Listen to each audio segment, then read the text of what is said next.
have you. So, and here's the intro.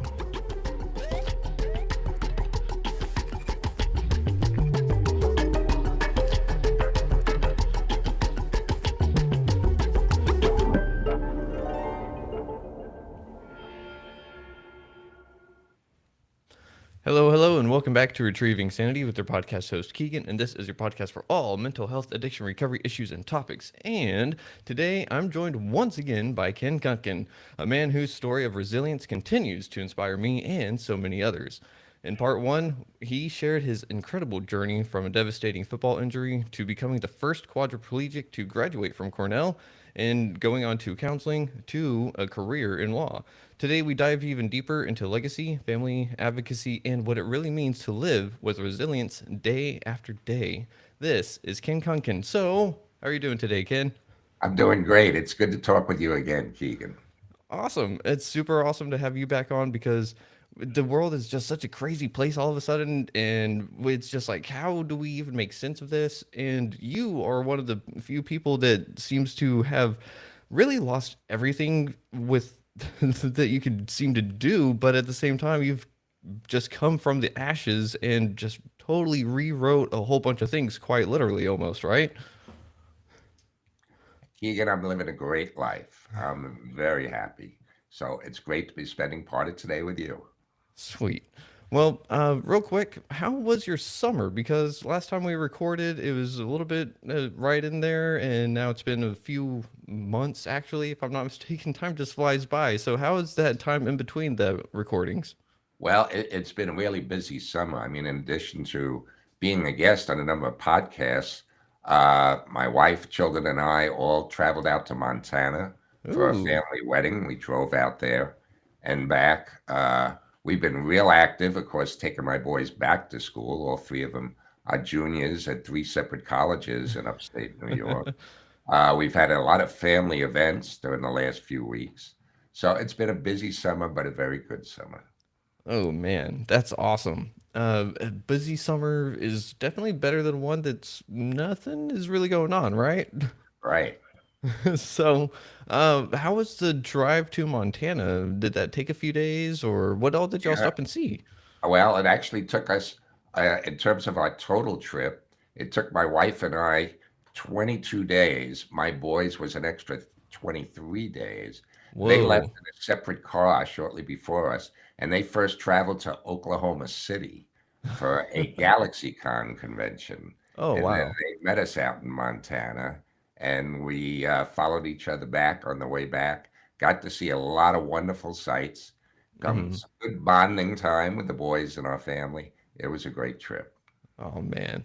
That is way too cool. Family vacations are always something that we can look back on with hopefully fond memories, right? Oh, absolutely. In fact, every summer we also do a trip and a vacation up in Great Barrington, Massachusetts, where Ooh. one of my aunts has a summer home, and we get a lot of family together up there as well. And it's become a family tradition to spend every summer some period of time up there. Oh, that's awesome. Family traditions and all that kind of stuff really helps bring people together. And not only that, but generation after generation, too, most of the time.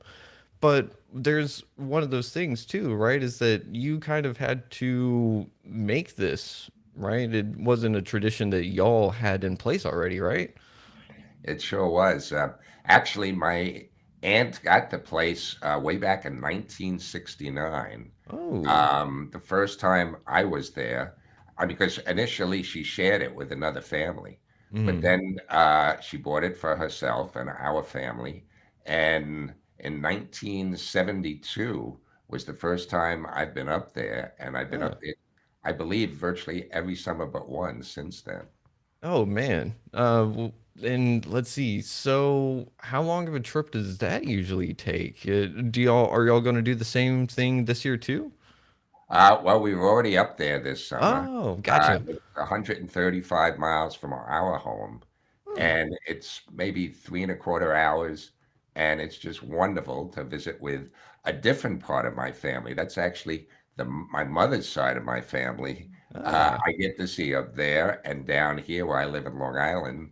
I'm very close with my father's side of the family. Okay, that's awesome.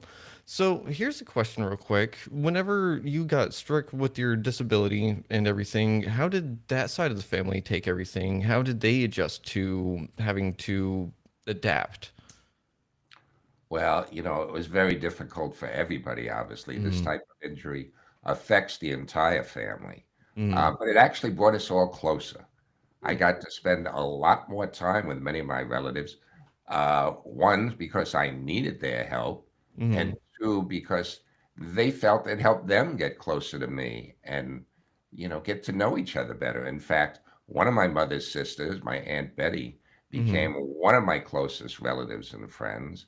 We ended up spending a lot of time together, and it it just showed the importance not only of family, but how much fun and benefit we all got from spending time together. Ooh, I love that because I had a big family growing up kind of thing, and unfortunately, we didn't really have it to where an accident or anything brought us closer together. In fact, it kind of got rid of the glue, and so the family just kind of went. Bloop. So it kind of sucks, but it's awesome to see that the opposite can totally be true. But that's, Well, Keegan, if I might just comment on that, uh-huh. I don't think we got into it during our last discussion, Mm. but my family is actually unfortunately used to facing tragedy. Ooh. Um, Just over a month after I was born, my mother passed away from polio. I was Oh born in no. 1950. It was during the polio epidemic, and both my Mm. mother and brother Steve contracted polio. Now, fortunately, my brother Steve, who's 2 years older than I am, Mm. completely recovered and, in fact, ended up becoming a terrific athlete. Mm. But my mother's condition unfortunately became worse, and less than a month after I was born, she died. Ugh. So my family really came together, bonded so closely. In fact, for a period of time, we actually lived with my grandparents, Mm. spent a lot of time with both sets of grandparents. Mm-hmm. And between them, aunts, uncles, cousins, we've been very close ever since. Ooh, I love that story, and but I'm really, really sorry to hear about your mother. That is absolutely tragic. I think that that is one of the biggest, yeah, I don't know the right word for it. Biggest injustices that someone can have is not knowing their parents. So, but with that being said, working in the workplace is a lot like working with your family, right? Or getting to know your Right. family. Well, you spend so much time with them each day. You get to know a lot of people in a Mm-hmm. very intensive setting because you're working very closely with each other. Mm-hmm. Yeah, yeah. And so that's kind of the thing whenever someone says, "Oh, we're all a family here," sometimes it don't feel like that. And now we have this whole thing with DEI being all just like scattered to the wind for whatever reason. But if I'm not mistaken, you're one of the few people that have helped bring that into like reality, right? Well, when I was injured in 1970, it was well before you even heard the initials of the words DEI, diversity, equity, and inclusion. Mm-hmm. And this was well before the Americans with Disabilities Act. Mm-hmm. So very few facilities were wheelchair accessible. And as a result, you didn't see many people who used wheelchairs out in public back then, Mm-hmm. whether it be in schools or in the workplace or just out in public places, whether it be restaurants or theaters or just going shopping in stores. Mm-hmm. So fortunately, that's changed a lot. And it's wonderful to see more inclusion, more people being involved in everyday life, whether it be in the workplace or in the community. It makes a huge difference. And Mm-hmm. Keegan, if I just may comment, Yeah. I worked for many, many years at the district attorney's office. Uh-huh. And in the district attorney's office, when we leave the job, we go through what they call an exit interview, Mm-hmm. where you speak with somebody in the personnel department and they ask you what you like best about the job, what parts you thought could be improved. And I'm so happy to say that I was often told that many times people said one of the best parts of their job was meeting, working with, and getting to know me.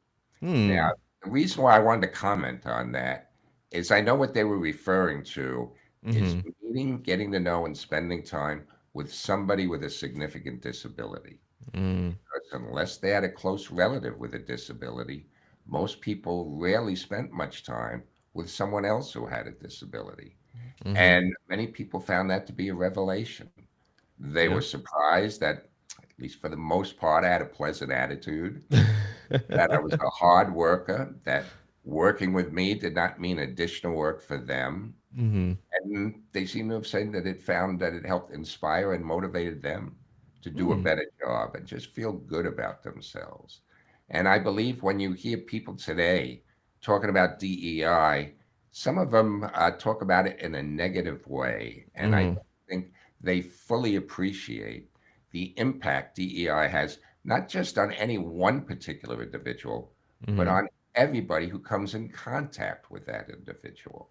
Yeah. Um, and it makes such an enormous difference. I'm Mm-hmm. pleased. One of the awards that I've received in the office was an award from the Court Officers Benevolent Association. Oh. Now, why are they giving an award to an assistant district attorney? Well, Uh-huh. they gave it to me because of the positive impact I had on them as well as other court personnel. Mm. So, having somebody that may be a little different than you can have a very positive impact on the way you conduct your lives, Mm-hmm. the amount you learned, not only about yourself, but about others. And I Mm-hmm. believe it's a very good thing if people give it a chance. Oh yeah, for sure. And that's kind of the hard part though, right? Is giving people that space to even give themselves the chance, I guess. Absolutely. Absolutely. But it's worth taking that chance. I'd have to say so. I know that I saw on Reddit I think it was actually just yesterday, but as I was scrolling along, procrastinating like usual, I saw someone had created a hiking group for people that have lost their legs. And I was like, oh, that's really cool. Like, it was something that was just like, because I love hiking, and I know whenever I had my broken femur, it was something that I was like, I'll never be able to go do this again. And it just, like, it destroyed me. But seeing that, like, some people have lost their legs and they're still going out hiking is really, really cool. But I don't think that that kind of thing would have happened if it wasn't for people like you blazing the way, you know? Well, thank you. Well, one of the nice things is that more and more facilities are made accessible so Mm-hmm. that everybody can enjoy them and participate in them. In terms of my background, Mm-hmm. when I went back to Cornell University, it was not accessible at all for people in wheelchairs. Mm-hmm. And one of the things that I had asked the university to do was to put in a ramp by my dorm, which had Mm-hmm. 10 steps just to Oof. get in. And Uh-huh. I know the administration was initially hesitant, Mm-hmm. not because they didn't want to help me, but they were concerned that in order to put in a ramp there, they would have to remove two bushes that were right next to the building. And they were worried people might protest if they removed the bushes. And what happened was eventually they had a fire drill. Now, on a fire drill, of course, everybody had to Mm. evacuate the building. Mm-hmm. Mm-hmm. And the next day, one of the administrators approached me and asked how I managed during the fire drill. Mm-hmm. And I told him, I was fine. My aide bounced me down the 10 steps, but I felt bad because I know I slowed up the other students exiting. Mm-hmm. And wouldn't you know, within 2 weeks, they put up a ramp. Not one student protested the ramp. In fact, most of them preferred using the ramp than walking up and down the steps. And it Mm-hmm. was then used, by delivery men and people moving their bicycles up and down. And it Mm-hmm. benefited so many people. The ramp wasn't just for me or my use. I mean, Ooh. now I'm able to go into New York City and take a train that's made accessible, or take a bus or a taxi that's been made accessible. Mm-hmm. Yesterday, my wife and I took a trip to Long Beach, New York, and took a long walk on the boardwalk, which Mm. has a ramp that is made totally accessible. And Huh. you see so many more people out and enjoying their lives because of changes like this. Hmm. That is way too cool. And I first got to say the whole bush thing is kind of silly because they can just move a bush. They don't have to like kill it or anything. But people just weren't used to making changes. Mm, People back yeah. then, at least in the early 70s, late 60s, would seem to be protesting about everything without realizing there can be very simple solutions to Mm, many of the things. And I think it also showed that people really wanted to come together to help people. mm-hmm. When the university was concerned there may be protests, no. In fact, everyone appreciated the fact that they did something to help me, to Mm-hmm. make my life easier. And Yeah. that was one of the things that the students liked about doing that. Mm, okay. So here's a question. What do you think's changed within the last several decades to make people more, well, maybe not so much prone to change, but more accepting of certain changes? And it feels like we're kind of going back to the whole we don't like change mentality. Does it feel that way to you too? I think part of it just has to do with exposure. Mm. A lot of Mm-hmm. times when you're not used to something, Uh-huh. you're concerned, you're worried, you're fearful Yep. because it's strange, it's Mm-hmm. different. And Yeah. I think some people felt that it's about people with disabilities. I mean, Mm. it just seems scary that somebody, had some type of limitation Mm-hmm. that you weren't fully aware how that might affect you. And, Mm-hmm. could their disability affect you in some way? And Mm-hmm. I think the more people saw others out in public Mm-hmm. that had varying abilities and were different than them in different ways, it made them more comfortable, Mm-hmm. and it made them not only more used to seeing somebody that way, but expecting it. Mm. And it also made them feel better about themselves. I know Okay. when I eventually got a job as a rehabilitation counselor, the Uh-huh. fact that I was now in a position to help others made me feel so much better, not only at the job I was doing and helping people, but it Mm-hmm. made me feel better about myself. I felt I Mm. could look myself in the mirror and say, I helped somebody today. And I felt better about that. Oh, yeah. And that's amazing to be able to help people and do that kind of work because a lot of the things that let me rewind. One of the things that I've learned is that as I've gone through life, the more I help people, the more I put into other people, the more connection I kind of try to make, the more better I feel, the more positive results kind of come about. And that's kind of things that I've got to put some of myself out there, but it's kind of hard to do whenever it's scary to do that, right? Absolutely. And Keegan, what's certainly clear to me is we all face challenges in our lives. I Mm. mean, some challenges are bigger than others. Uh-huh. But for the person undergoing them, they're all very real and Mm-hmm. difficult to overcome. And Yeah. I think it's important to know and to see other people that may have faced those same challenges and Mm. overcome them. Mm-hmm. When I was injured in 1970, I didn't see many other people who had my type of disability out in public. And Yeah. as a result, I didn't have any role models back then that I Mm. could look to for inspiration or Mm-hmm. to say to myself, it can be done. There Yeah. are things you still can do because somebody's already doing it. And Mm. I think it helps for people to see that now. And people are Okay. more and more exposed to seeing people with all different types of abilities do all sorts of activities nobody ever believed was possible. Mm. Yeah, that's for sure. That exposure aspect is really powerful too, because I think that's one of those really telling things is that if someone is afraid of something, they're going to be more, uh, I wouldn't say necessarily ignorant to whatever it is that they're fearful of, but they just may not be well aware of what it is they're afraid of. People are just fearful of the unknown. Yeah. Once it's Yeah. no longer the unknown, you lose much of that fear. Yeah, and it's very strange, right?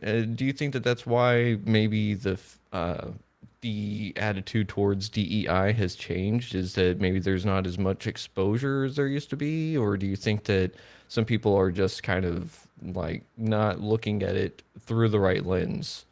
It's a little of both, but Okay. I think it's also, the public relations around it. Mm. If people are just talking about the negative aspects, which there are very few, if any, in Mm-hmm. terms of how I look at it, but look Mm. at the positive, how it helps others, how it brings us all together, how including people rather than excluding them is a good thing. Mm-hmm. And I think when they hear about the positives and see how it helps individuals, I believe they'll feel very differently about it. Oh And I yeah. might add, with DEI, I'm not advocating hiring people that are not qualified to do the job. Mm-hmm. I'm not advocating that. Yeah. But I'm saying don't eliminate people just because you're not used to so many people who might do it a little different way than you normally Mm-hmm. would have done it. Yeah. Keep your mind open, options open, Mm-hmm. and you'll be amazed how much that can help people. Yeah, for sure. It kind of reminds me of whenever I've been trained at jobs and they're showing me how to do something, and I'm like, why are you doing it that way? It's more efficient to do it like this way. And they're like, because that's just how we've always done it here. And it's like, okay, like I guess I gotta go with it. But that's kind of the thing. Whenever you start to do it your way, people start to go like question it and be like, ah, that's not right. It's like, but it's more efficient. Like it's just the way I want to do it. But it's against the rules. But it's really not. It's just the way that they've been doing it. That they're not used to difference. And I think that that's kind of highlighting what you were talking about earlier too. Is that everyone has challenges, and to that person, that challenge is extremely real. So maybe some people think that their challenges that they've overcome are still worse than other people's challenges, and they think that they everyone else should just get up on their level or something. How do you feel about that? It's a combination of things. I know one of the things people used to ask themselves when they talked about disability is if you had to have a disability, would you rather be blind or deaf? Ooh. And the people that were blind would say, "No, I'd rather be blind because my hearing is so important to me." Mm. Right? I can't picture living a life where I couldn't hear or use that sentence. Mm-hmm. And people that were hearing impaired would say just the opposite. I Mm. rely on my sight for doing everything. Uh-huh. How would I be able to function without that? Well, with me, I was very physically active before my injury. Mm-hmm. So the thought that now I couldn't do all the things that I did before, I had to find another way of approaching things, approaching tasks, and finding Mm-hmm. another way to enjoy life and my Yeah. activities. And it made a big difference. But a lot of times people just don't realize the obstacles that are placed in front of people that there's just no reason for it. And let Mm. me just give you another example. Okay. Um, when I went to law school, Mm. obviously it was very challenging, but I completed the 3 years of law school during the standard 3-year time period. Uh-huh. I passed a very difficult New York State bar exam the first time that I took it. I was very proud to be hired for my dream job as an Nassau County Assistant District Attorney. Mm-hmm. I began by going through a very intensive 4-week training program to teach us all aspects of trial techniques from a prosecutor's perspective. Mm-hmm. And I was so proud to go to court my first day, and I couldn't fit through the swinging doorways in the courtroom. Oh They were man. too narrow to allow me to get through in my electric wheelchair to get to the prosecutor's table. What? I mean, those are things I never even considered at law school would be a problem or a challenge in my new career. But Mm-hmm. that was an obstacle that all they had to do was widen the doorway, which was Mm-hmm. so easy to do. Uh-huh. But people either didn't think of it or didn't think it was necessary because you didn't see somebody in an Mm-hmm. electric wheelchair in the courthouse at that time. Yeah. And what a difference it made. A Yeah. neat, simple, a very simple modification. Yeah. And it's not something that changes the whole world on its head all of a sudden. Like, there's something that can be said about the little things can be spread out to the bigger things in that regard because now a lot of buildings have that kind of dimensions for doors and stuff. They have to be certain width and they have to be a certain height kind of Correct. thing.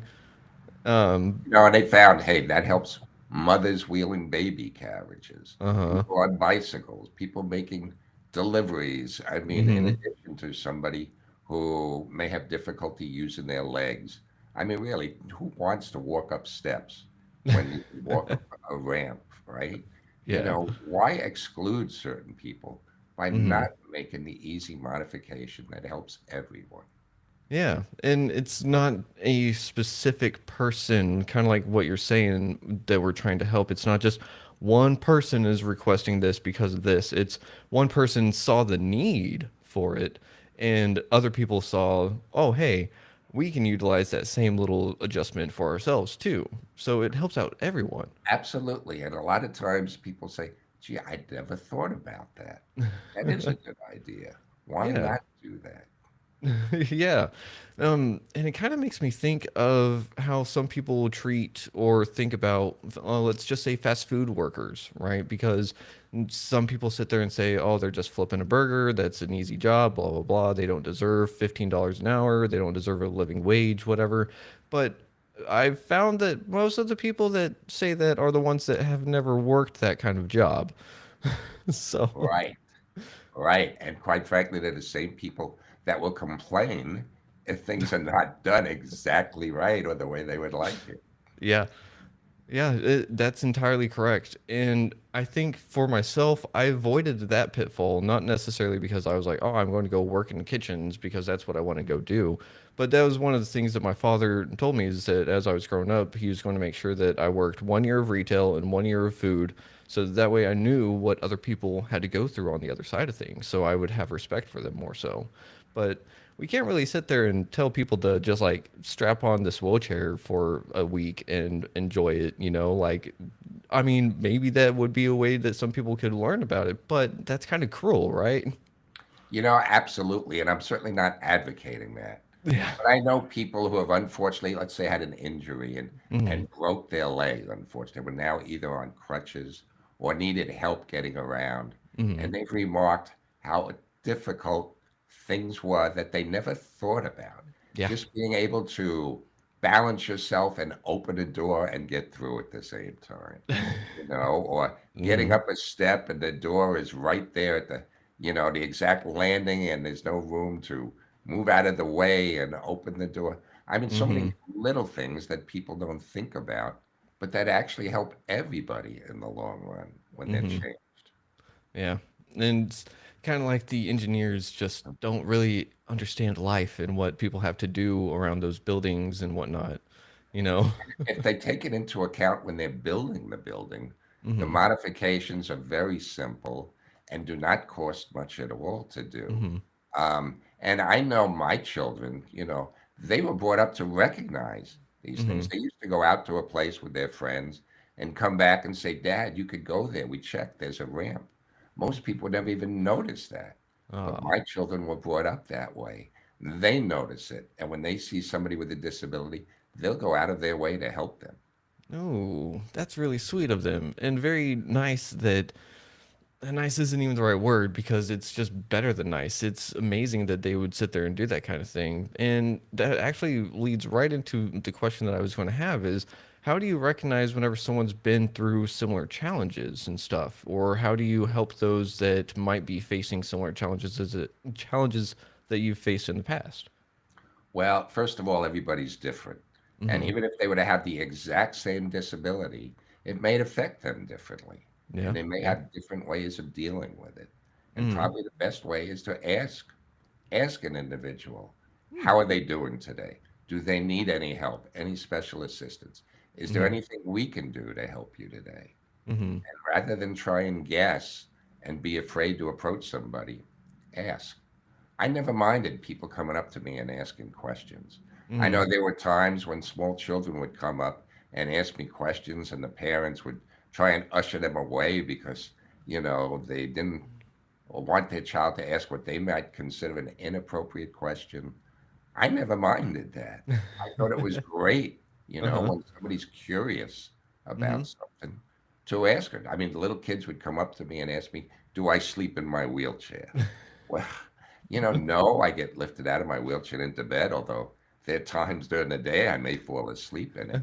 Uh-huh. But I don't mind answering those questions. Yeah. You know, how do you do certain things? I'll tell Hmm. them. And I think that helps them then deal with other people or feel better about themselves, that Hmm. they're not worried about it or they're not worried about something may happen to them. Yeah, for sure. And that's one of the things too is that if someone is curious and they're asking you questions, they're building that exposure themselves willingly. And they may even be able to sit there and do something similar to what your sons did and sit there and be like, oh, I recognize that this person is possibly dealing with this. Maybe I can help by doing what this other person does for themselves. Exactly, and not be fearful of it at all. Hmm. Yeah. Exactly. Yeah, and that's kind of another thing that I've always been a little bit hesitant myself with, if this makes sense, because I've met people that have either missing limbs, missing appendages, and stuff like that. And sometimes I don't know what to do. Like, it's really awkward whenever you go to high five someone and they don't have that hand. And like I just kind of sat there and was like, all right, or shake their hand or something. And it's like, I try to not make comments on it or anything, but like if I go to shake their hand and they don't have a right hand, I'll just reach out my left hand without saying anything. I don't know if that's an appropriate response or not. No, absolutely. It happens to me all the time. People will come up, and when they first meet me, they want to shake my hand, and I can't move my right hand. Mm, So I'm not able to do it, but I'll tell them it's nice to meet you. And, I'm not able to shake your hand, but it's really nice to meet you. Thank you for introducing yourself. I'll have mm-hmm. people say, "Would you like to go for a walk?" And immediately feel uncomfortable that they said the wrong thing to me. That doesn't bother me. I'm very comfortable with that. I say the same thing. I'm going to go out for a walk. Yeah. I don't think people need to be that concerned about every little thing they do. Mm-hmm. Just be natural. Just Okay. be natural, act natural. Okay. So it's kind of one of those things to where it's better to have that person kind of recognize it and just not sidestep it per se, but just to address it or act like nothing is out of the ordinary, as opposed to sitting there and making remarks about it, right? Absolutely. Now, there are some people with disabilities that may not want to answer questions about it. Mm-hmm. That's fine too. Yeah. Everybody's different, whether you have a disability or not. And Mm-hmm. they can say, I'd rather not say, or I'd rather not discuss it. Right. Yeah. But, you know, everybody's different.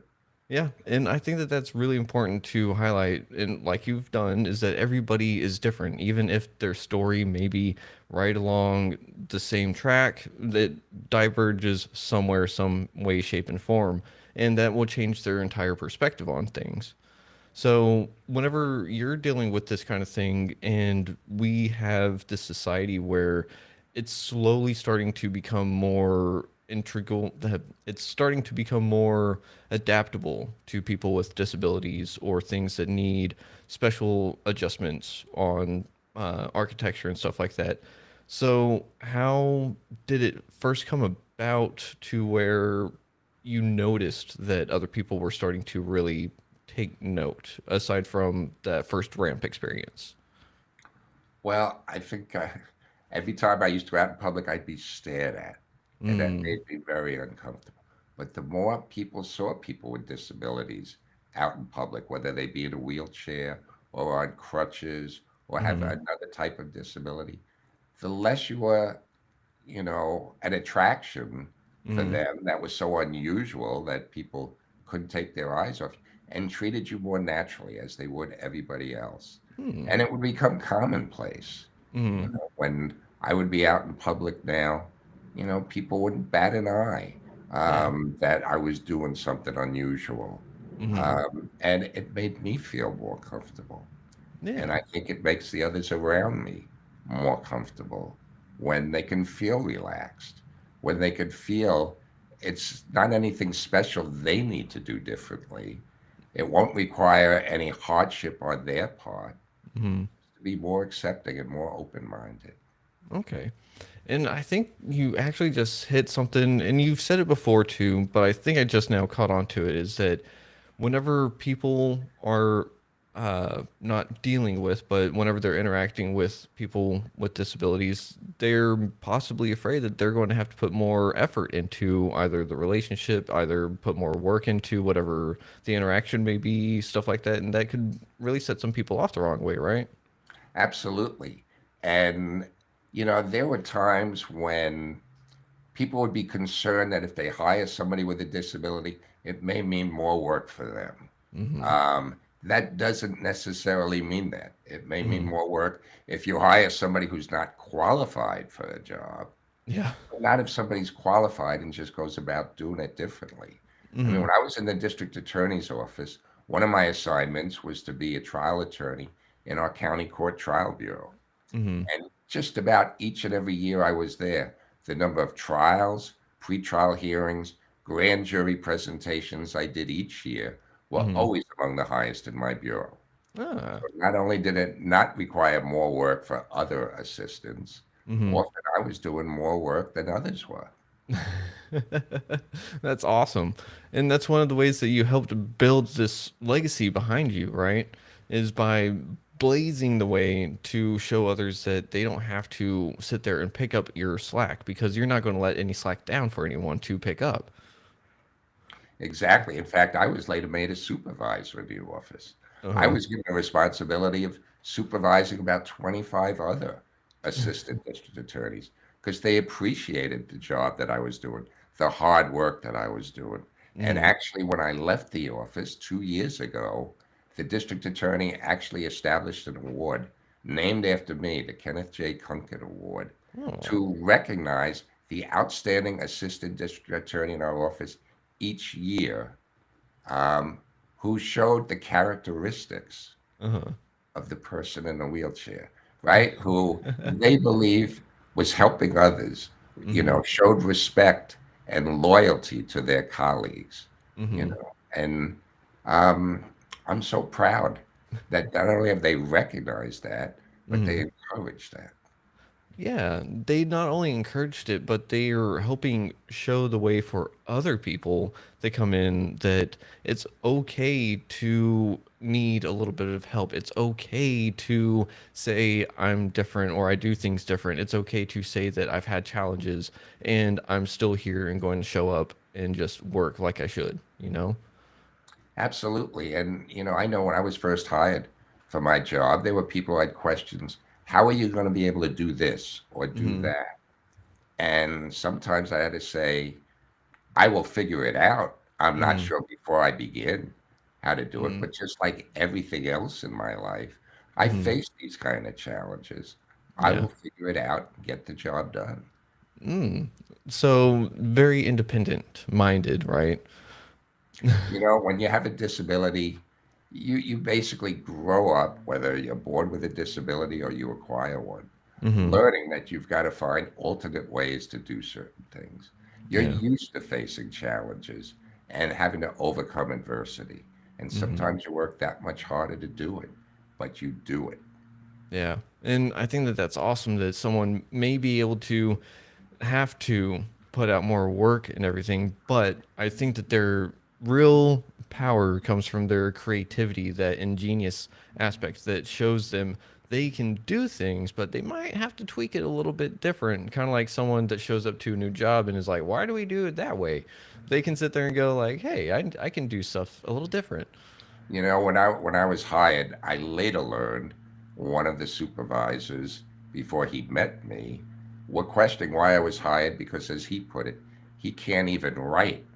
Well, I found other ways of getting my job done. And I trained my memory to be especially good so that Uh-huh. I didn't have to write down every detail when I went into court, when I did Mm, a cross examination or a direct examination or a summation in front of the jury.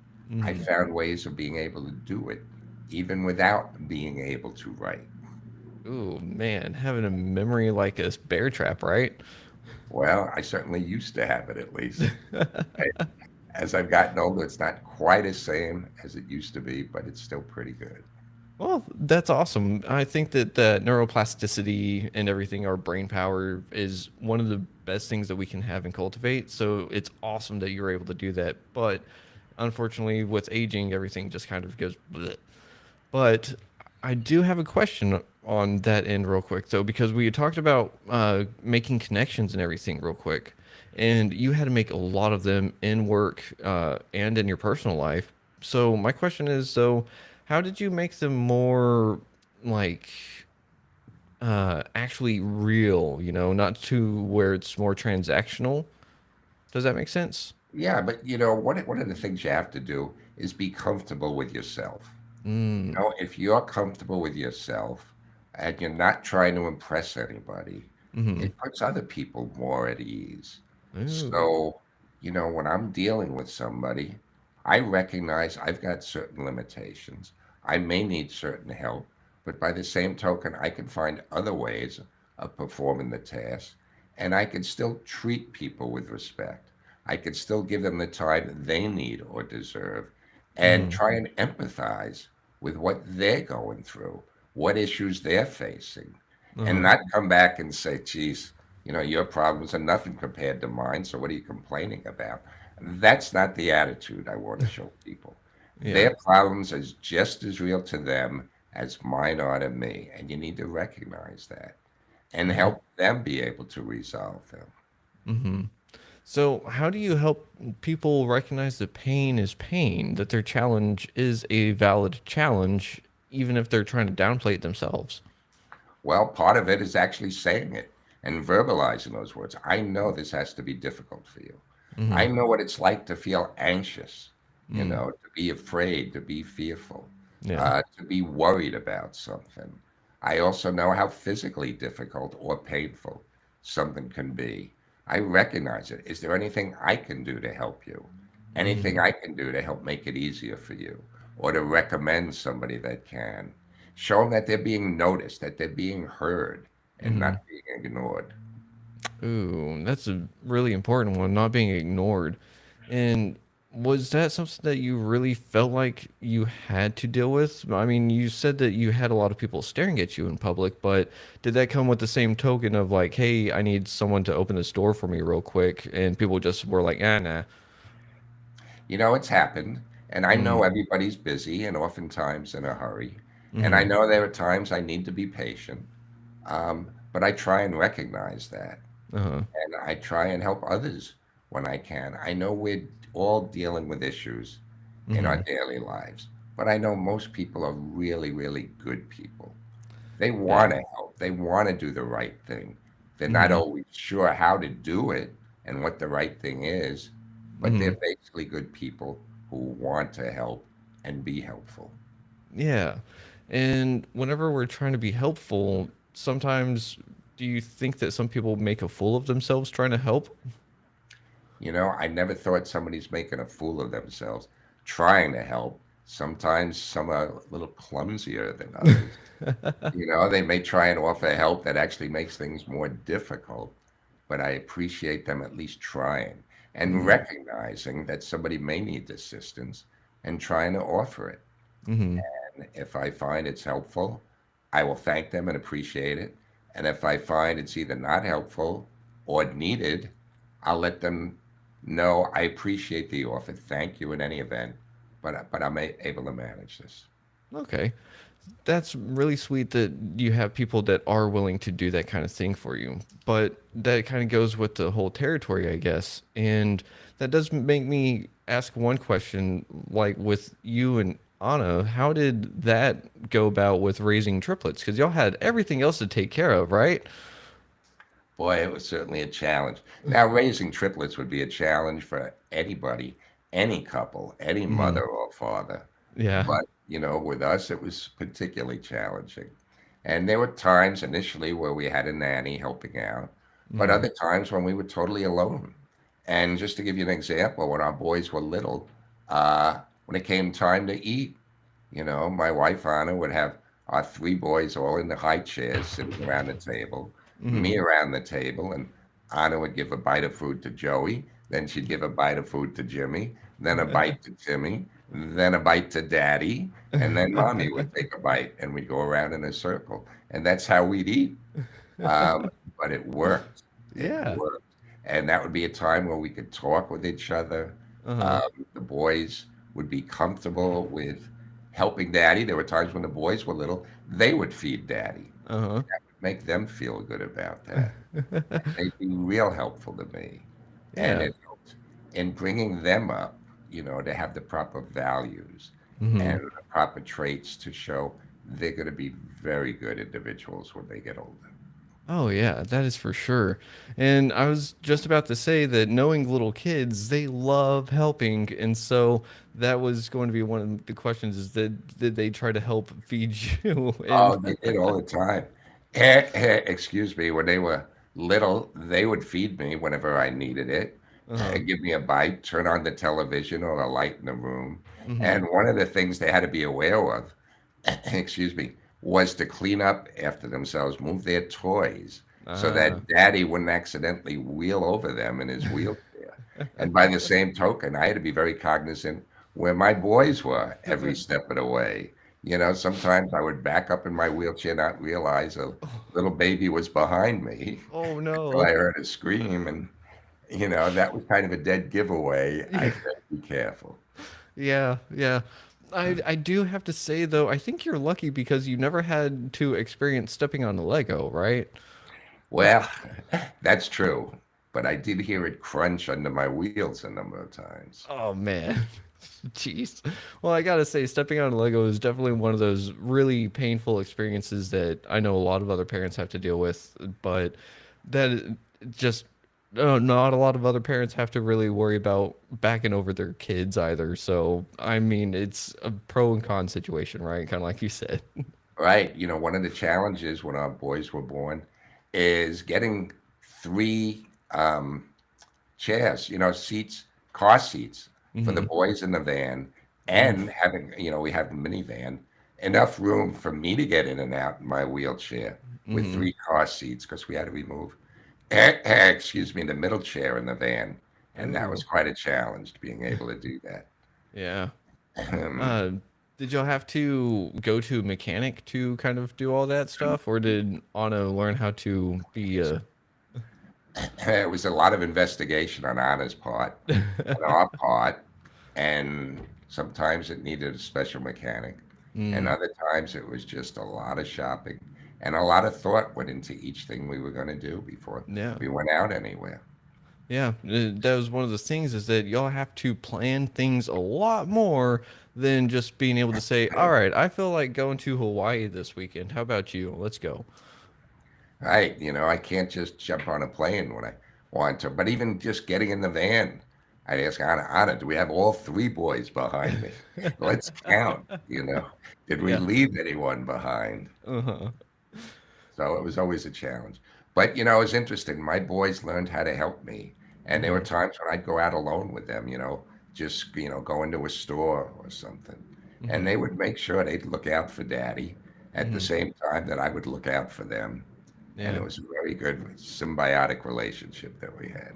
Oh man, that is beautiful because a lot of the times, whenever you hear stories about the kids growing up and stuff, they have the terrible twos, and then you get into the teenage years, and everyone's rebellious and stuff like that. Did y'all have that same kind of family dynamic whenever they were growing up? Actually, it was very different. One, they always had their best friends in the same house as them. So Uh, there was never a problem trying to find, a play date for them. In fact, especially during COVID, when uh-huh. everybody seemed to be confined to Ooh. their homes, Mm-hmm. somebody who just had one child, that poor child became bored quite a bit. Our Yeah. boys always had a playmate with them. So it worked out. But in addition, our boys grew up knowing they needed to be helpful and patient and understanding so that Mm. mommy could help not just them, but daddy. So there was basically no sibling rivalry among our Hmm. three boys. They're each Oh. other's best friends. They root for each other whenever, one of their brothers is doing something, and they try and help each other in any way that they can. Huh. That's really awesome. How do you think it's because of your disability that kind of helped spur that, or do you think it's more or less the way that y'all raised them? Like, do you think that you could have achieved the same result without being in the wheelchair? I think it all played a part. I Mm-hmm. mean, one, I have a phenomenal, phenomenal wife Mm-hmm. who is just incredible beyond words, Yeah. and that made a huge difference. But I also have an incredible extended family that helped give them the proper values and Mm-hmm. support that they needed. But in addition, one of the activities we had our boys involved in early in their lives was Taekwondo, the martial Oh, art. yeah. And that really did benefits for them. I mean, it helped show them respect and courtesy and, the importance of helping others and the importance of developing self-confidence in themselves so Hmm. that they could then be able to help others. And all three of my boys are now second degree black belts in the martial art Taekwondo, and they've served as instructors where they've Oh. helped teach younger children Mm-hmm. not only taekwondo, but just how to show proper respect and patience, and to know about helping others, and um, not being prejudiced at all. Yeah. And I think that last bit, being prejudiced, is the thing that's really hard to kind of not stamp out, but not have infect, maybe. The young mind, would you say? Yeah, and to be able to recognize differences and not be prejudiced against them, but be accepting. Mm-hmm. One of the things in our home is that my wife and I have different religions. My Mm-hmm. wife is Catholic and I am Jewish. Mm-hmm. And we celebrate all the religious holidays at our homes, whether it be Christmas or Easter or, Hanukkah, Rosh Hashanah, Uh-huh. Passover, and our boys are born up to respect everybody in every religion Mm. and feel comfortable about that. I used to work at the Viscardi Center as a rehab counselor. We Mm-hmm. would bring our boys there every year to the high school graduation where they would watch other children who had disabilities and who Mm-hmm. worked hard to go to school and eventually graduate from high school. And we wanted to expose them to that at an early age. Mm-hmm. And as a result, not just from being around me, but from being around others with special needs or disabilities, have made them better, more concerned, more patient individuals, and Mm. more helpful to everyone when they can be. Okay, that's amazing. I'm so glad that you were able to do that for them, and I'm glad that you're also able to kind of pinpoint the little steps along the way because it could help others sit there and say, "Ooh, maybe I need to not do this with my kids, or maybe I need to do this with my kids," because that prejudice aspect is a huge thing because I think we're always comparing ourselves to other people in some way, shape, or form. But if they're able to sit there and say, they have a difference, how can I help? Instead of they have a difference, how do I avoid it? I think that is a big, big game changer. Exactly. Exactly. You said it really well, Keith.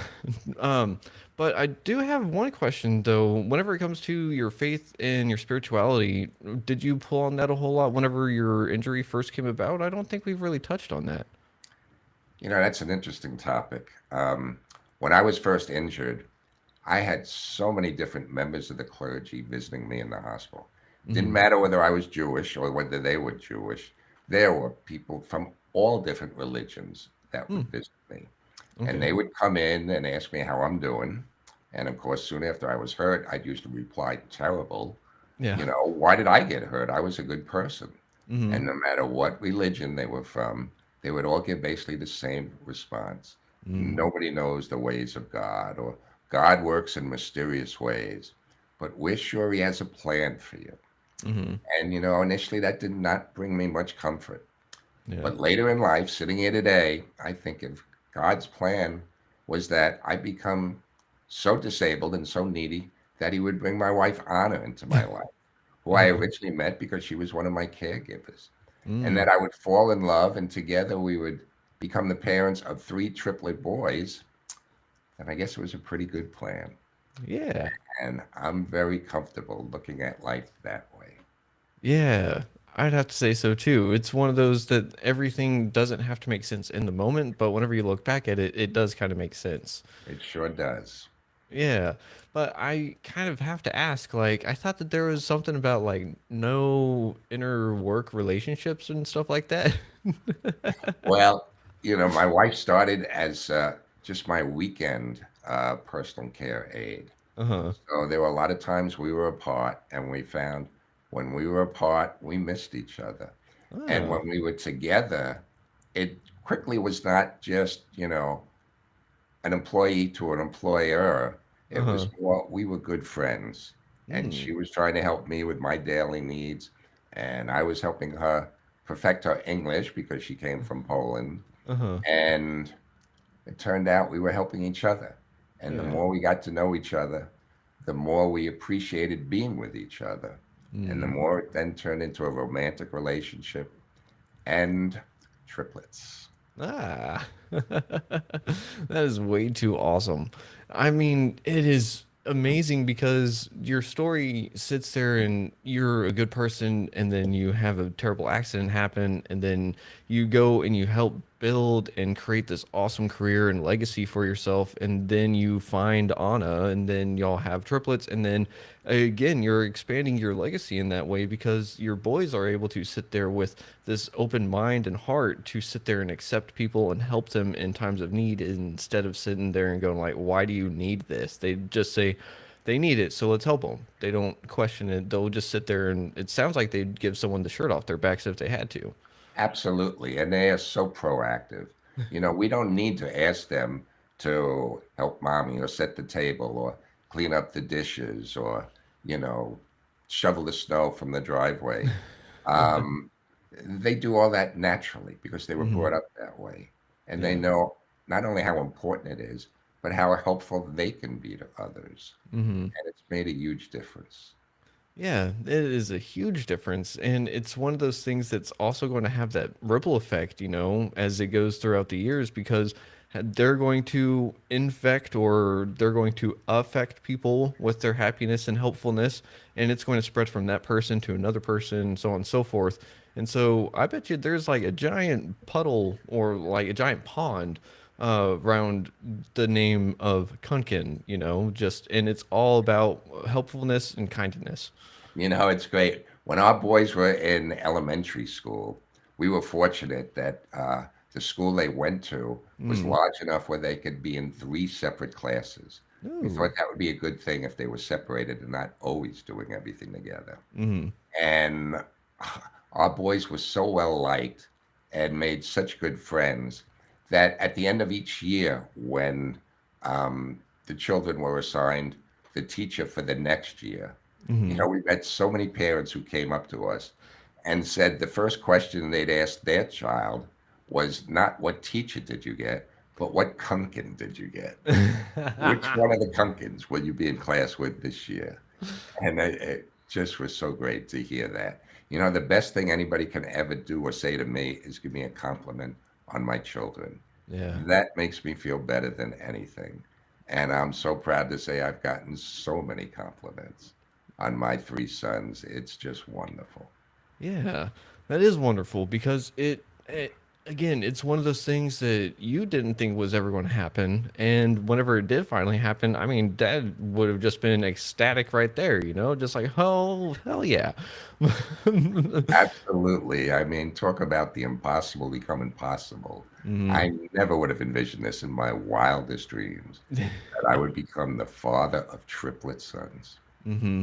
And they're going on to help make the world a better place, much like you did in your prime, right? Thank you. I believe they will. I Yeah. believe they certainly will. They're Yeah. certainly on their way.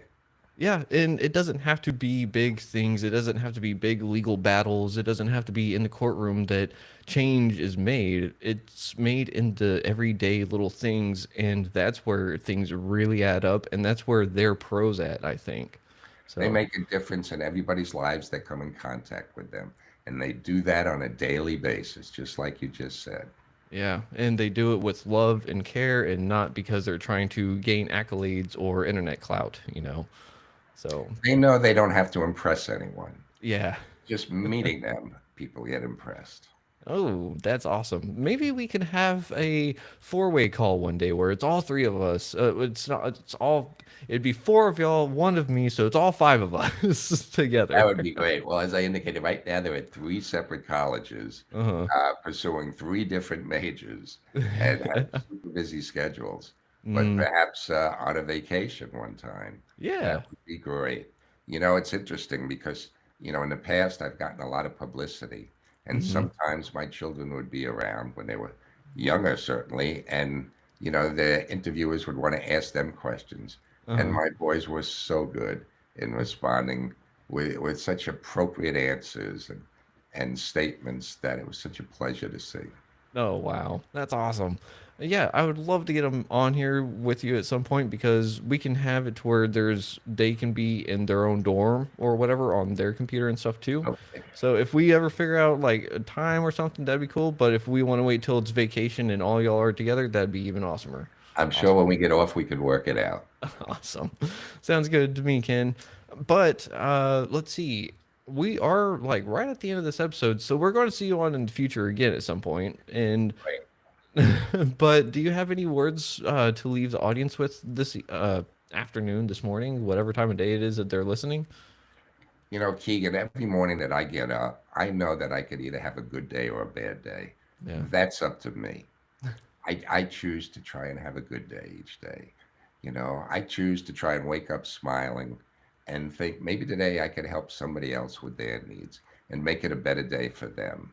And I think we all have that type of choice when we get up in the morning, that type of decision to make, and as best as each person can, uh, to make it a good day. Yeah, I love that. And I think that's something that we can all take with us a little bit and just say, do I want to be a good person today? Yeah, I want to be a good person today.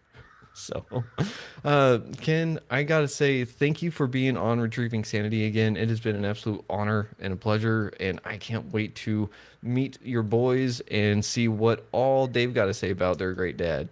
So, That sounds good to me as well, Keegan. Thank you. all right, sounds great. And Anna, I know you're back there in the background, so thank you for everything that you do for Ken and your boys. And hello, thank you for everything you've done. And everyone out there, thank you for listening to Retrieving Sanity on WDJY 99.1 FM. And as always, love yourself, love others if you can, but you got to love yourself first to do it right. Don't forget to call 988 if you've got some bad thoughts in your head. But also be sure to check out Ken Kunken. Oh, Ken, where can they find you in your book again? I forgot to ask that earlier Okay. on. Well, if they go to my website, which is kenkunken.com, and Kunken is spelled Kunken, if they go to kenkunken.com, that will tell them more about me, as well as where they can purchase my book, which is out in hardcover, which is right on the shelf behind me. It's available in an ebook, a Kindle version, as well as in an audio book. And Mm, it's available on Amazon as well as other sites. And probably the easiest place is to just go on my website, and that will give them all the information. sweet. Ken, thank you for that. And everyone out there, stop by kenconken.com, check out his book, check out the audiobook. The recording is really good. And I just got to say thank you again for listening. But we will see you next week and hopefully be a little bit chipper next time. Anyways, with that being said, we'll see y'all next week. Much love. Shalom. Bye.